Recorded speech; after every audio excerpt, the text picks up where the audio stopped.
ఇప్పుడు వైఎస్ఆర్సీపీ పార్టీ చేస్తున్న ఈ కార్యక్రమాలు కావచ్చు, మొన్న పొగాకు అంతకుముందు ఈ నిరసనన్నీ కూడా అంటే రాంగ్ డైరెక్షన్లో వెళ్తున్నారు. జనాల్లోకి వెళ్ళొచ్చు, కానీ ఇవన్నీ డిజైన్ ప్రోగ్రామ్స్. ప్రజల్లో నుంచి వచ్చే ఆందోళన, పార్టీల సహకారం ప్రజలు కోరాలి, రోడ్ ఎక్కాలి. ఇప్పుడు పొగాకు రైతులు ఉన్నారు, వాళ్ళు రోడ్ ఎక్కాలి. వాళ్ళు రోడ్ ఎక్కినప్పుడు పార్టీలు సహకరించాలి. అది వైఎస్ఆర్సీపీఏ సహకరించాల్సిన అవసరం లే, ఇతర పార్టీలు కూడా. కూటమిలో అధికారంలో ఏ పార్టీలు అయితే లేవో, సిపిఐ, సిపిఎం, కాంగ్రెస్, లేకపోతే చిన్న చిన్న పార్టీలు ఏ ఉన్నా కూడా సమూహంగా రైతులకు సహకరించాల్సింది. అలా కాకుండా ఆంధ్రప్రదేశ్ రాజకీయాలకు వస్తే అటు కాంగ్రెస్ నుంచి, సిపిఐ నుంచి, సిపిఎం నుంచి, ఇతర చిన్న పార్టీల నుంచి ఎక్కడ ధర్నా కానీ ఆందోళన కానీ, మ్యాక్సిమం ఎప్పుడో వాటి లీడర్స్ ఒక ప్రెస్ మీట్కి కన్ఫైన్ అవుతున్నారు. ప్రజాందోళనకు కానీ ప్రజలతో మమేకం ఉండడం కానీ మిగతా పార్టీలు లేకుండా పోయాయి. సో ఇప్పుడు వైఎస్ఆర్సీపీ చేస్తున్న ఈ కార్యక్రమాలన్నీ కూడా ఆర్గనైజ్డ్ కార్యక్రమాలు అంటారు, అంతే? ఆర్గనైజ్డ్ కార్యక్రమాలు అనే దాంట్లో సందేహం లేదు. కాకపోతే దాంట్లో ప్రజల అవసరాలు ఉంటే ఉండొచ్చు, కానీ ప్రజలు రోడ్డు ఎక్కక ముందే దాన్ని రోడ్డు మీదకి తీసుకురావాలి. ఒక అంశంగా 1 సంవత్సరమే కదా అయింది.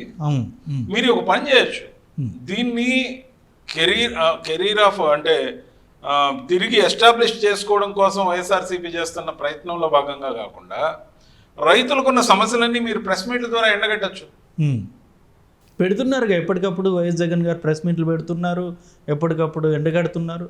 వైఎస్ జగన్ గారు పెడుతున్న ప్రెస్ మీట్లలో కేవలం రైతులకు సంబంధించి కానీ లేకపోతే ప్రాధాన్యతకు సంబంధించిన అంశాలతో పాటు ఎక్కువగా ఏ రూలింగ్ పార్టీ ఏదైతే కక్ష సాధింపు చర్యలకు దిగుతుందో దాని మీద చేసే వ్యాఖ్యలు ప్రచురితం ఎక్కువైపోయి అసలు సబ్జెక్టు మూలపడిపోతుంది.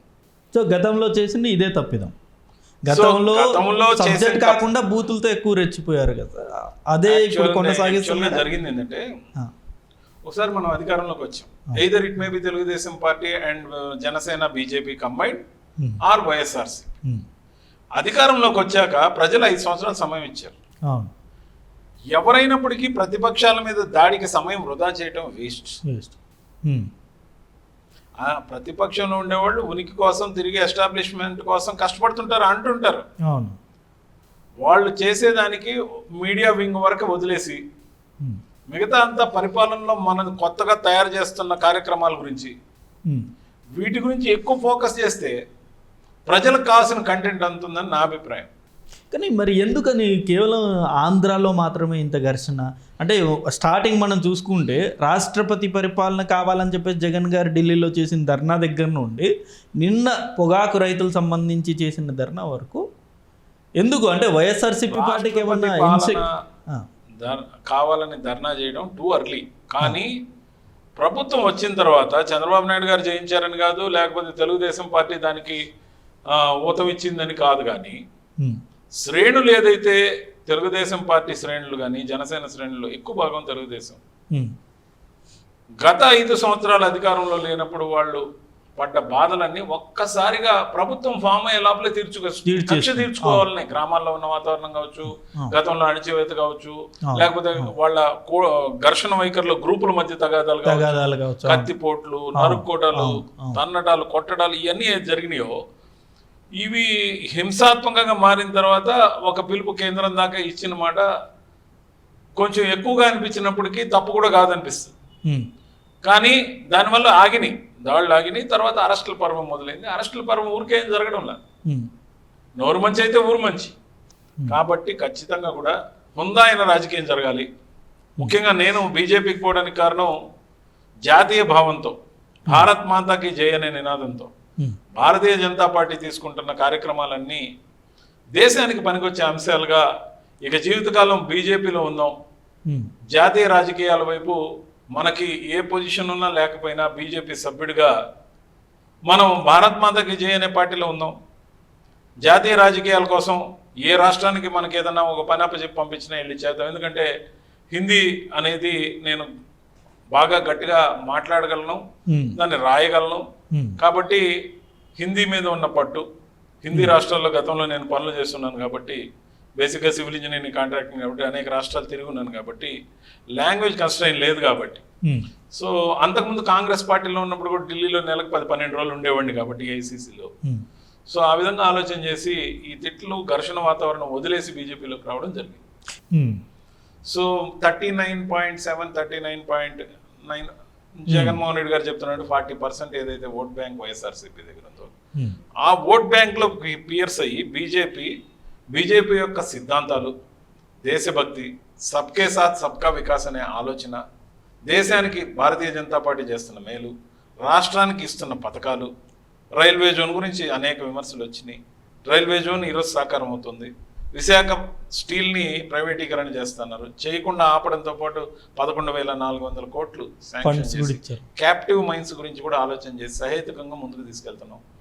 రాజధాని నిర్మాణానికి నిధులు, అనేక కారిడార్లకి డబ్బులు, ఈ మధ్య కాలంలో వర్చువల్గా శంకుస్థాపనలు చేసి ఫిజికల్గా ఆంధ్రప్రదేశ్లో అమరావతి సాక్షిగా ఏదైతే నరేంద్ర మోడీ గారు వచ్చి మాట్లాడిన తర్వాత కూడా వైజాగ్లో మాట్లాడారు. 2 సభలు అయినాయి. ఇప్పుడు మళ్ళీ జూన్ 21న వస్తున్నారు.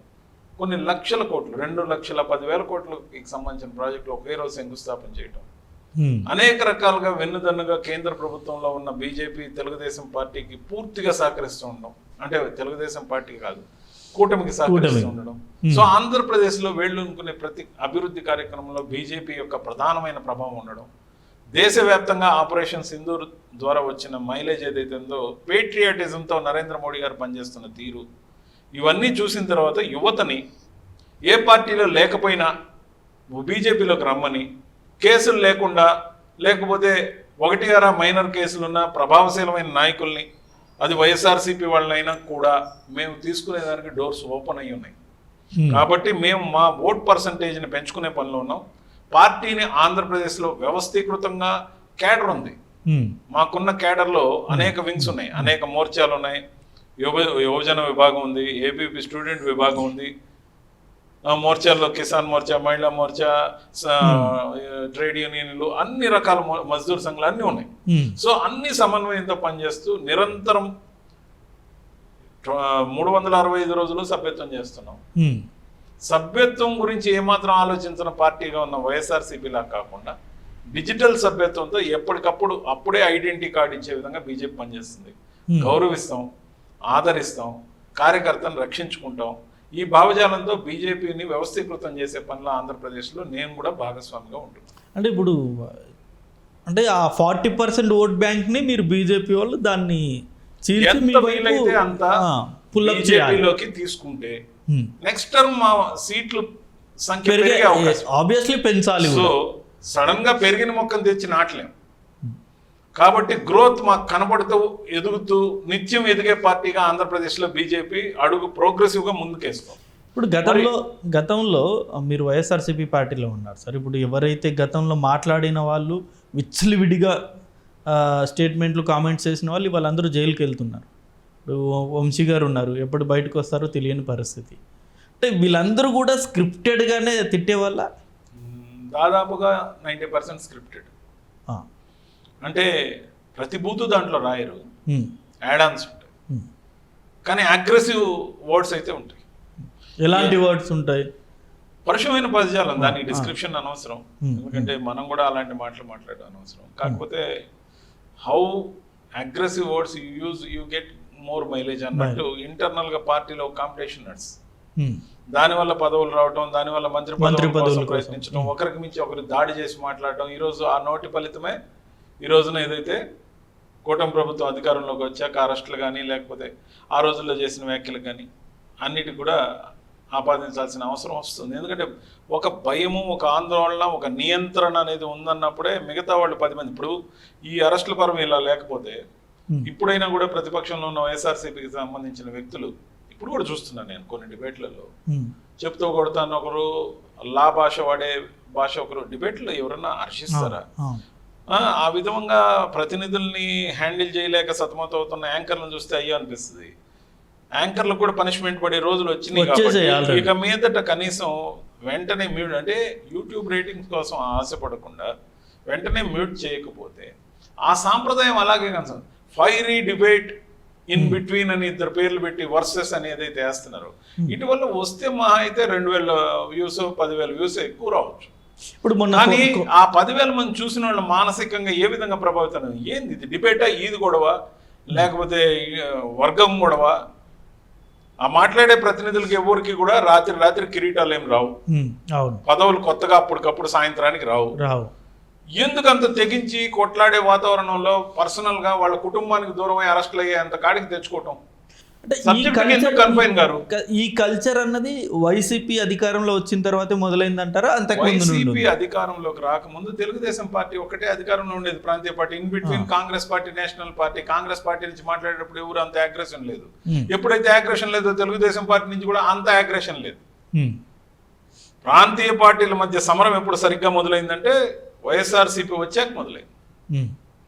రెండు గ్రూపులుగా విడిపోయి కొట్లాడే పరిస్థితి ప్రతి గ్రామంలో ఏర్పడిపోయింది. ఉండొచ్చు కాంగ్రెస్ పార్టీలో కొన్ని ఫ్యాక్షన్ జోన్లలో, నేను కాంగ్రెస్ లో ఉండి వచ్చినట్టుగా చెప్తున్నా, కానీ అంత ఘర్షణ వైఖరి లేదు. పూర్తి శత్రుత్వ భావన, ఒకరి పెళ్లిళ్ళకు ఒకళ్ళు వెళ్ళలేని భావన.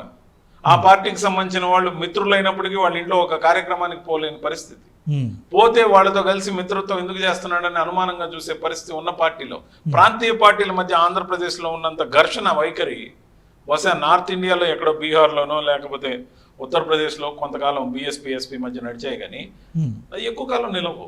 మీకు అప్పుడు డిసప్పాయింట్ అవ్వలేదా? అరే ఇంకా ఎందుకు మనం కొనసాగించడం, కనీసం ఎలక్షన్ ముందన్నా బయటకు వచ్చేద్దామని ఆలోచన? ఎలక్షన్ ముందు బయట రమ్మని 2 పార్టీలు అడిగాయి, కానీ నేను బయట రాలేదు.